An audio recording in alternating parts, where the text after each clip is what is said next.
દાખલા નંબર 16 પ્રવેશ માટેનો દાખલો પણ ખૂબ અગત્યનો છે. પાર્શ્વી અને અનેરીવાળો દાખલો છે. ઘણી વખત પૂછાયો છે. 2:1 છે એનો મતલબ 2/3 અને 1/3 આ જૂનું પ્રમાણ છે. એ પ્રમાણે આપણને મૂડી ખાતા આપેલા છે. જો ચાલુ ખાતા નથી એનો મતલબ કે ચાલુ ખાતા બનાવવાના નથી. આપણે પહેલાં હવાલાથી શરૂઆત કરવાની. હવાલામાં પહેલું જ છે 3/4/2 એનો મતલબ કે નવું પ્રમાણ આપેલું છે. આ નવા પ્રમાણને આધારે આપણે કયું શોધવાનું? ત્યાગ. ત્યાગ શોધવા માટે આપણે લખવું પડે ત્યાગ બરાબર જૂનો ભાગ માઇનસ નવો ભાગ. આ તો આપણે દર વખતે કરવું જ પડવાનું. ચલો પહેલાં તો જૂનો ભાગ. જૂનો ભાગ એટલે પહેલાં પાર્શ્વીનો લેવાનો. પાર્શ્વીનો જૂનો ભાગ આપણે જોયો 2/3 અને 1/3 કોનો છે? અનેરીનો. ત્યાર પછી નીચે લખી દે અનેરી. અનેરીનો જૂનો ભાગ કેટલો છે? 1/3. એમાંથી નવો ભાગ બાદ કરીએ. નવો ભાગ એટલે 3 ને 4 7 ને 2 9 એટલે 3/9 અને 4/9. અને જે નવું વ્યક્તિ આવે છે હેન્સી એનો ભાગ આવે 2/9. આ નવાનો છે જે આપણને આપેલો છે. હવે આપણે લસા લઈએ. લસા 9 લેવાનો. આની પાસે 9 છે જ એટલે આને 3 આપી દઈએ અને આને 1 જ આપીએ. 3 દુ 6 અને 3 એકુ 3 એટલે પહેલાનો જે ભાગ આવે એ 3/9 આવે. એ જ રીતના આનો શોધી લે. 9 અને 3 આપવાના એટલે 3 એકુ 3 -4 એટલે -1/9. હવે માઇનસ આવે એટલે આપણને ખબર છે જે માઇનસ આવે તેને આપણે શું કરવાનું? વિરુદ્ધ દિશામાં લઈ જવાનું. વિરુદ્ધ એટલે કેવું? આપણું પાઘડીનું પ્રીમિયમનું આમનોન શું આવે જોજો. પાઘડીના પ્રીમિયમ ખાતે ઉધાર આવી આમનોંધ આવે. પ્રીમિયમ ખાતે ઉધાર તે 2 ભાગીદાર વહેંચી લે. કોણ? એક પાર્શ્વી અને તે અનેરી. આ બંને વહેંચી લે. પણ આ બંનેમાંથી આપણે જોઈ શકીએ એક માઇનસ આવ્યું. ચલો કોણ માઇનસ આવ્યું તે જોઈ લે. તો આપણે જોઈ શકીએ અહીંયા અનેરી માઇનસ આવી. જો અનેરી માઇનસ આવે તો અનેરીને જમા નહીં લેવાનું, સીધું કંઈ લઈ જવાનું? ઉધાર લઈ લેવાનું. અનેરી કાં લઈ લેવાનું? ઉધાર. એટલે આમનોંધ શું બનવાની? આ જોજો ફરીથી આમનોંધ શું બનવાની? જે પાવ્યનું પ્રીમિયમ છે એમાં અનેરીને શું લઈ લેવાનું? ઉધાર લઈ લેવાનું. એટલે આમનોંધ આ રીતની બનશે. અનેરીના મૂડી ખાતે ઉધાર. અનેરીને ઉધાર કરી દેવાનું.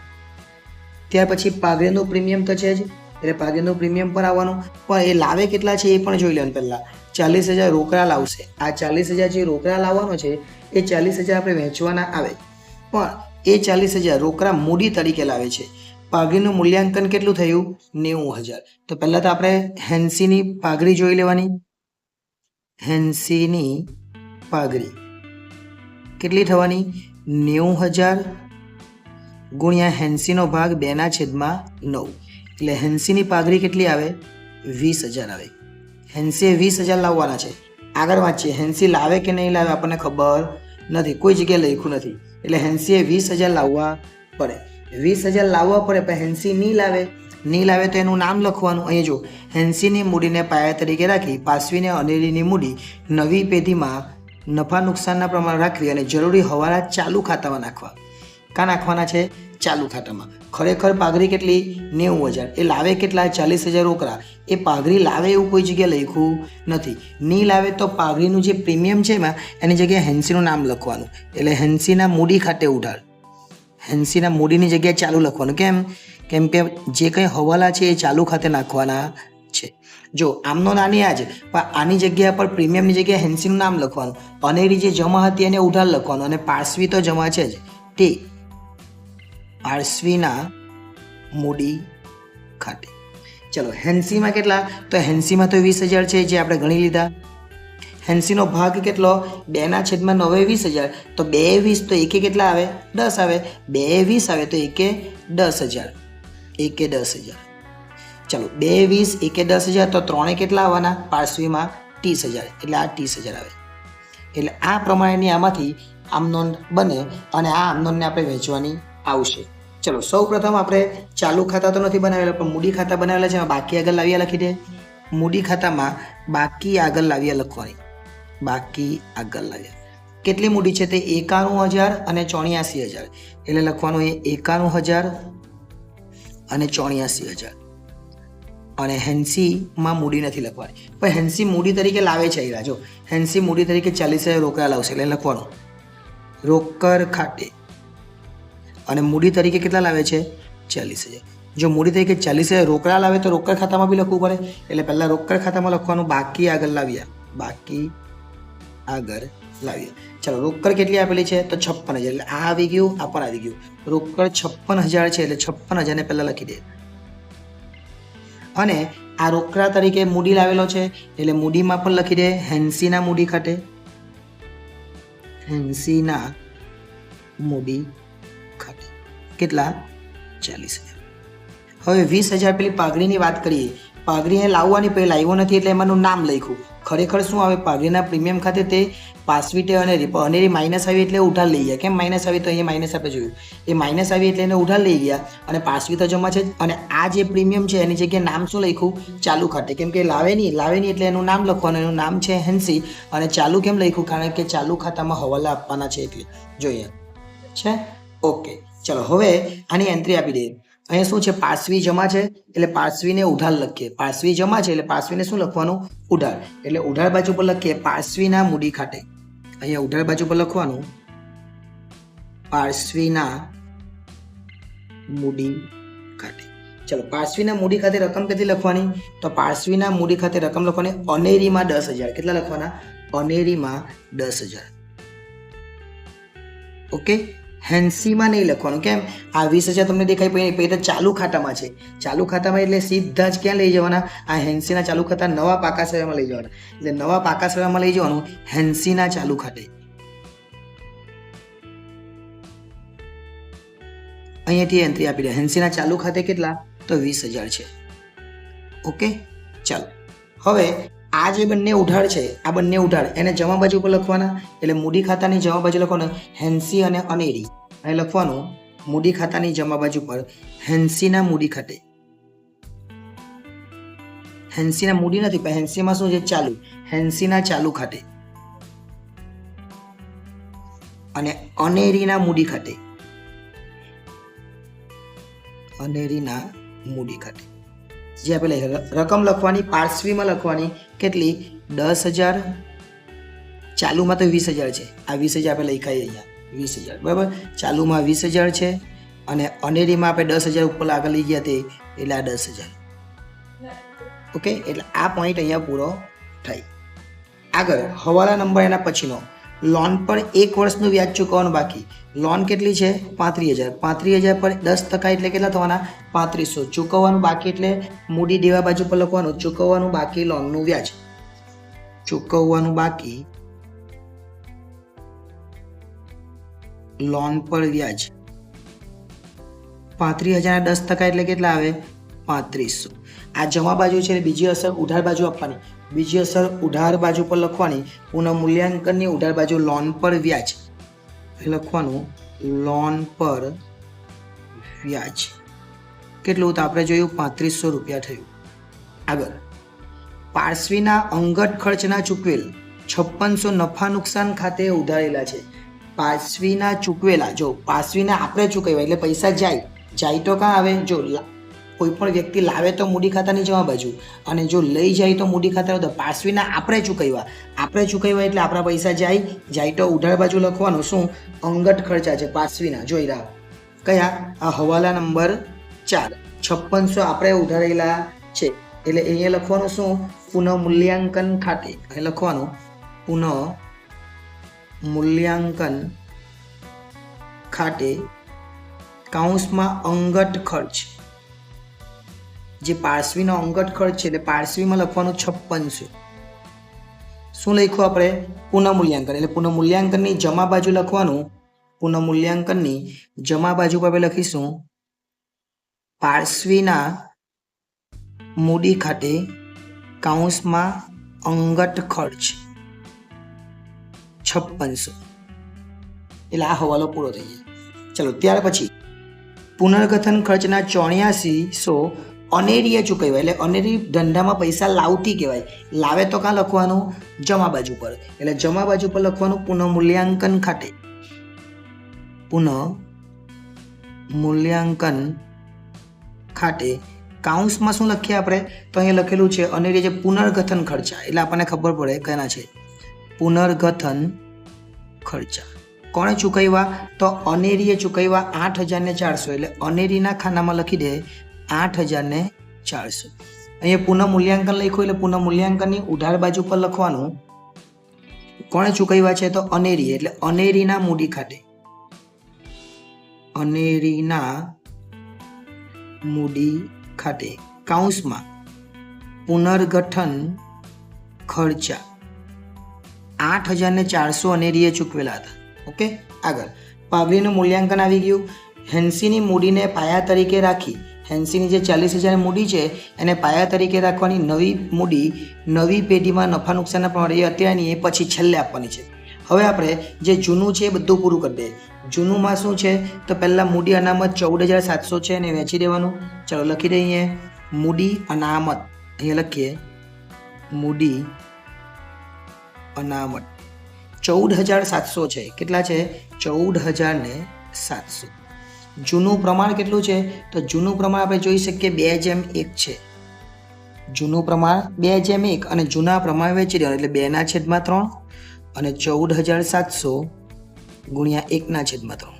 2/3 એટલે કેટલા આવે? 14,700 ગુણ્યા 2/3 એટલે 9,800 અને 14,700 ગુણ્યા 1/3 એટલે 4,900. એટલે 9,800 અને 4,900 આપણે લખી દઈએ. એ લખીએ 9,800 અને અહીંયા લખીએ 4,900. ઓકે, ચાલો શું લખ્યું? મૂડી અનામતને વેચી દીધું. કારીગર બચત ખાતા દેવું, કારીગર નફા ભાગ ભંડોળ દેવું. દેવું એટલે મૂડી દેવામાં લખી દેવાના. મૂડી દેવામાં બંને એન્ટ્રી આપણે આપી દે. કઈ? એક તો કારીગર કામદાર બચત ખાતા અથવા કારીગર બચત ખાતા, કામદાર બચત ખાતા જે આપણને આપેલા છે 7,000. ત્યાર પછી છે કારીગર નફા ભાગ ભંડોળ, કારીગર નફા ભાગ ભંડોળ. ચલો કામદાર બચત ખાતા 7,000, કારીગર નફા ભાગ ભંડોળ 8,400. એ પણ આપણને આપેલું જ છે એટલે બેઠું જ લખી દઈએ. ચલો એક બાજુ જોઈએ તો હવે 10% લોન બાકી છે. આ 10% લોન એ આપણે ખાલી વ્યાજ લખેલું. 10% લોન ને લેણદારો એ બેઠું જ લખી દે. ક્યાં? મૂડી દેવામાં છે એ લખી દે 10% લોન. 10% લોન કેટલી હતી? તો 35,000 હતી. ચલો 10% લોન પછી લેણદારો 39,900 છે એટલે અહીંયા લખી દે લેણદારો. એના પર બી કોઈ હવાલો નથી. કેટલા? 39,900. આગળ વાંચીએ. પાઘડી જમા બાજુ પર છે, સોરી એટલે આપણે જમા બોલવાની નથી, આ તો ઉધાર છે. પણ આપણે જો જમા બાજુ આ બાજુ હોય તો જમા બાજુ વેચવું, આ બાજુ હોય તો ક્રોસ એટલે કે ઉધાર બાજુ વેચવાનું. એટલે પાઘડીને અહીંયા ઉધાર બાજુ પર વેચી દઈએ. પાઘડી ખાતે કેટલા છે? તો પાઘડી છે 21,000. આ 21,000 વેચવાના. 21,000 અને વેચવું હોય 2:1 ના 2 ને 1 કેટલા થાય? 3 એટલે આવે 7,000. હવે 7,000 ગુણ્યા 2 એટલે 14,000 ને 7,000 ગુણ્યા 1 એટલે 7,000. એટલે આપણે લખી દેવાના 14 અને 7. અહીંયા આવશે 14,000 અને 7,000. ઓકે, એટલે આ પણ વેચાઈ જાય. પાઘડી પછી મકાન પર કોઈ હવાલો નથી, બેઠું જ લખી દેવાનું મકાન. જે આપેલું છે તે બેઠું જ 1,40,000. ચલો મકાન પછી છે ફર્નિચર.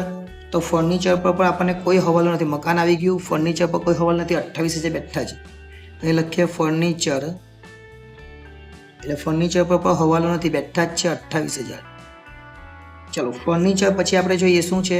તો ફર્નિચર પછી સ્ટોક છે 18,200 બેઠા જ લખી દેવાના.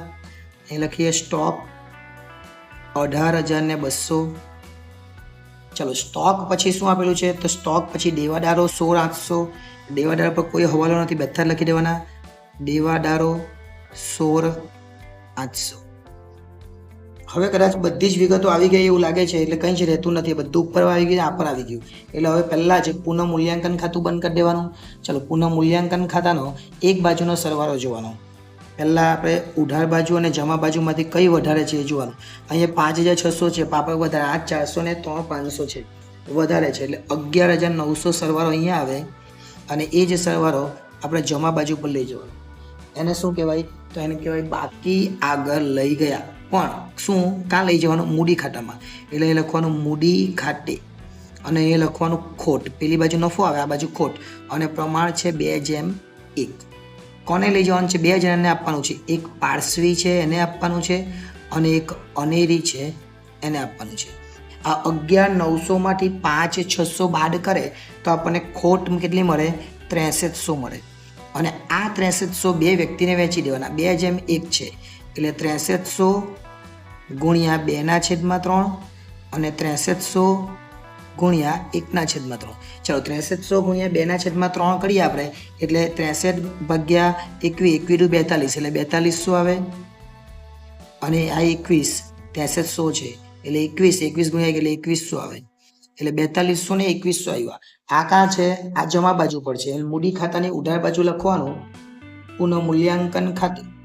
મૂડી ખાતાની ઉધાર બાજુ પર શું લખવાનું? પુનઃ મૂલ્યાંકન ખાતે.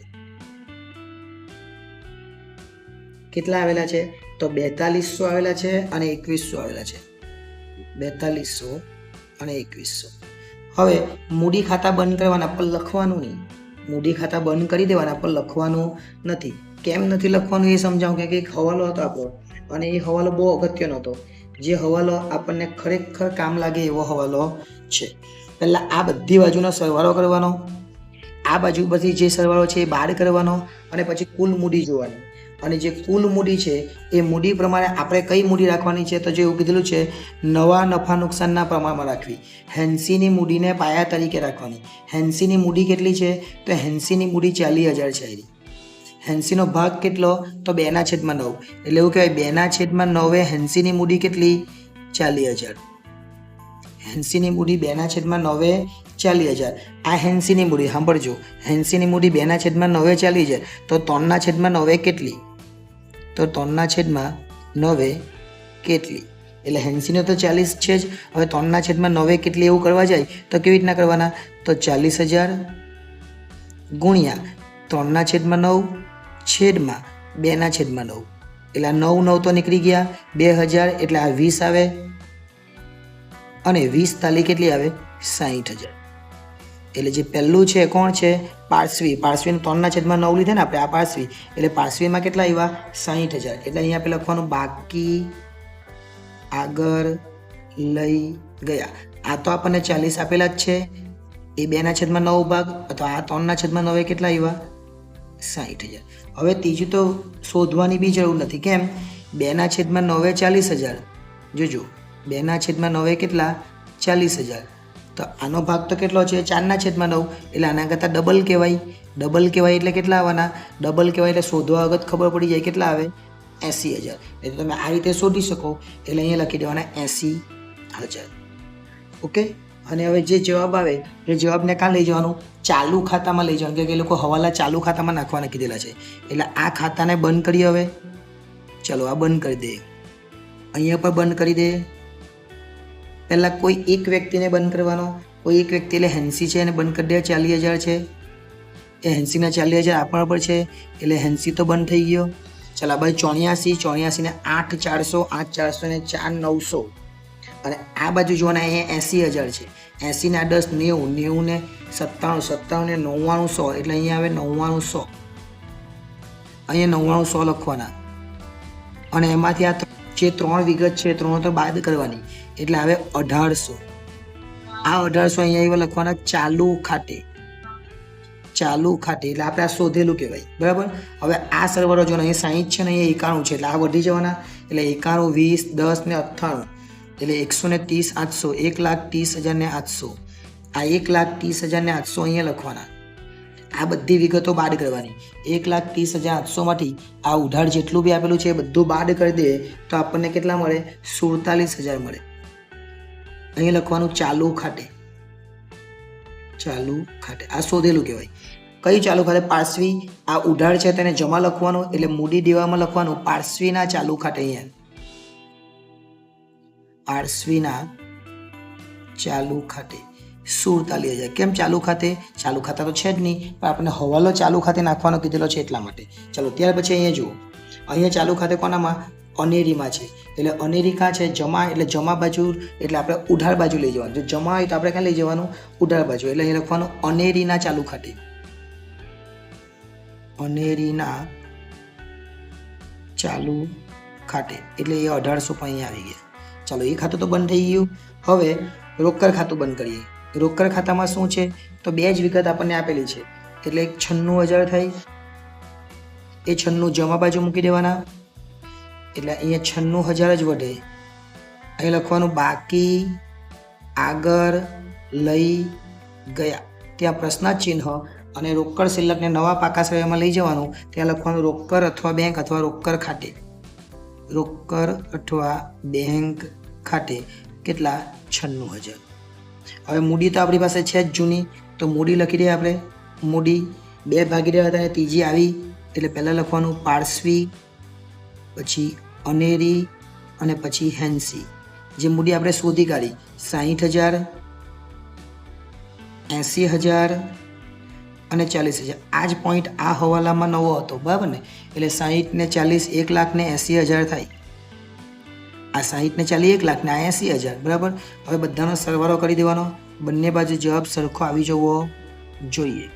180, 47, ત્યાર પછી 60,000, ત્યાર પછી 3,500, ત્યાર પછી 8,400, 35,000 અને 39,900. એટલે 3,20,000 અને 800 આવે. એ જ રીતના 1,40,000, 28,000, 18,200, 16,800, 20,000, 1,800 અને 96,000. એટલે એ પણ થાય 3,20,000 ને 800. એટલે આ રીતે જોવા જઈએ તો બંને બાજુનો સરવાળો આપણને સરખો મળી જાય. ખાલી એક જ પોઈન્ટ સમજવાનો હતો અને આ પોઈન્ટ આપણે સમજી લીધો. જે આ પોઈન્ટ હતો અને એક આ પેલો મૂડીવાળો. એટલે ન સમજાય તો વિડીયોને ફરીથી જોઈ લેજો, જેથી કરીને તમને પૂરેપૂરા પોઈન્ટ સમજાઈ જાય. વિડીયો ગમ્યો હોય તો લાઈક કરજો, ચેનલને સબસ્ક્રાઈબ કરવાની બાકી હોય તો એ પણ કરી લેજો. આભાર.